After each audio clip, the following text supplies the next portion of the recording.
جمع ہو گئی کہ اس کے لیے کی تھی، اس کے لیے شہادتیں اٹھائی تھی. اور میں نہیں کہتا، گوگل جا کے سرچ کیجیے گا، کم و بیش اعداد و شمار کے مطابق 75,000 سے 1,00,000 مسلمانوں کی ماؤں بہنوں کو اغوا کیا گیا ان کی عصمت داری کی.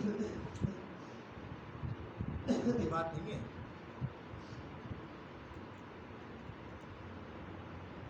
کبھی سوچے اس بات کو کہ 75,000 سے 1,00,000 ہم مردوں کی ہمت پر غالب آنے والی ہماری مائیں بہنیں، جنہوں نے کلمہ حق کے لیے، برائے جنرل ریاست کے لیے اپنی عزتوں کو قربان کیا. یہ اتنا آسان نہیں ہے. اپنے بچوں کو، چھوٹے چھوٹے بچوں کو قربان کیا. پنجاب اور بنگال میں سب سے زیادہ شہادتیں ہوئی.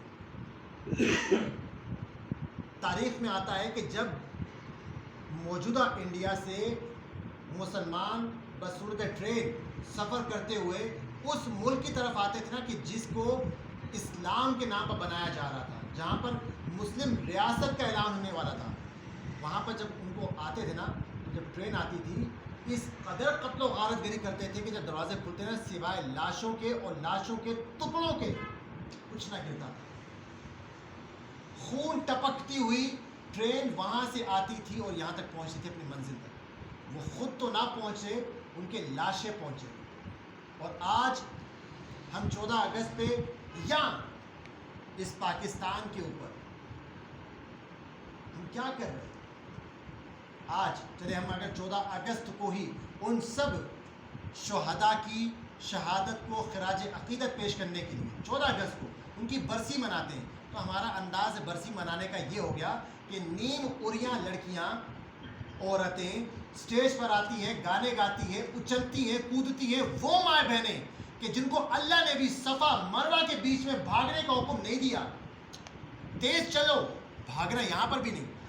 وہاں پر مسلمانوں کو جو 20 لاکھ شہادتیں ہوئیں، کسی کا سر کاٹا، کسی کو تل تل کر کے مارا، کسی کے دل میں خنجر گھونپ کے گھما دیا، کسی کی آنتڑیاں باہر نکال دی، کسی کے بچے کے سامنے اس کے باپ کو ناف سے رکھ کے گلے میں چیر دیا، کسی کے چھوٹے بچے کو ٹکڑے ٹکڑے اس کی ماں کے سامنے کیا گیا،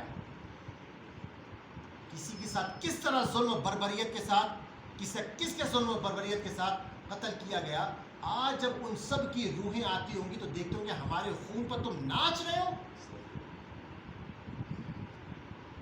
ہمارے کٹے ہوئے اعضاء اس ملک کی خاطر تھے اور ہمارے خون پر تم رنگ رلیاں منا رہے ہو. یہ خراج عقیدت دے رہے ہو ہمیں. یہ ملک بنایا تھا قرآن کے نفاذ کے لیے، یہ ملک بنایا تھا اسلام کے نفاذ کے لیے، یہ ملک بنایا تھا پرچم اسلام کو بلند رکھنے کے لیے. اس ملک کے بنانے کا مقصد جا کے دیکھ لیجیے اپنی تاریخ میں، اور کچھ نہیں ملتا. 2 قومی نظریہ اس ملک کی بنیاد ہے. سپریم لا اس ملک کا بنا تھا قرآن. لیکن آج ہم کہاں ہیں؟ ہمارے سپریم لیڈر محمد جان عالم صلی اللہ علیہ وسلم ہیں، لیکن آج ہم کہاں ہیں؟ 14 اگست کے اوپر ہم کیا کرتے ہیں؟ کیا کسی کو پانی پھینکنا یہ اسلام کی تعلیمات ہے؟ کسی کے ساتھ پرینک کرنا، اس کو خوف دلانا، روڈوں پر اپنی ماں بہنوں کو لے کر نکل جانا کہ